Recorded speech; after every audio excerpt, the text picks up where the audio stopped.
اہل کتاب کے پاس جو تورات موجود ہے اس میں لکھا ہے کہ اللہ نے اس کی سزا مؤخر کر کے اسے مہلت دے دی اور وہ عدن کے مشرق میں جا بسا۔ اس کا ایک بیٹا خنوخ ہوا اور خنوخ سے اندر، اس سے مہابیل اور اس سے متشویل اور متشویل سے لمک پیدا ہوا۔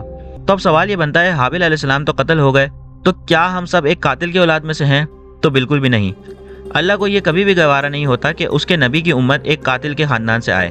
تو ہوا یوں کہ آدم علیہ السلام کے ہاں ایک اور بیٹا پیدا ہوا، تو حضرت حوا رضی اللہ تعالیٰ عنہ نے اس کا نام شیس رضی اللہ تعالیٰ عنہ رکھا، جس کے معنی ہے اللہ کا دیا ہوا تحفہ، اور فرمایا کہ اللہ نے مجھے حابیل کا نعم و بدل عطا فرما دیا ہے۔ حضرت شیس علیہ السلام 807 سال زندہ رہے، اور اسی طرح سے کئی بیٹے اور بیٹیاں ہوئیں، جس میں انوش کا بیٹا قینان، قینان کا بیٹا مہلائیل، مہلائیل کا بیٹا یرد، یرد کا بیٹا خنون، خنون کا بیٹا متوشلق، متوشلق کا بیٹا لمک، لمک کا بیٹا نوح، جنہیں ہم حضرت نوح علیہ السلام کے نام سے اور ان کی کشتی کے واقعے سے جانتے ہیں۔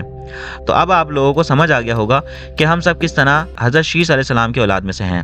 تو اللہ کبھی بھی نہیں چاہ سکتا کہ اس کی امت ایک قاتل کے ذریعے شروع ہو۔ مورخین فرماتے ہیں کہ آدم علیہ السلام کے فوت ہونے تک ان کی اولاد اور اولاد کی اولاد وغیرہ کی تعداد 4 لاکھ افراد تک پہنچ چکی تھی۔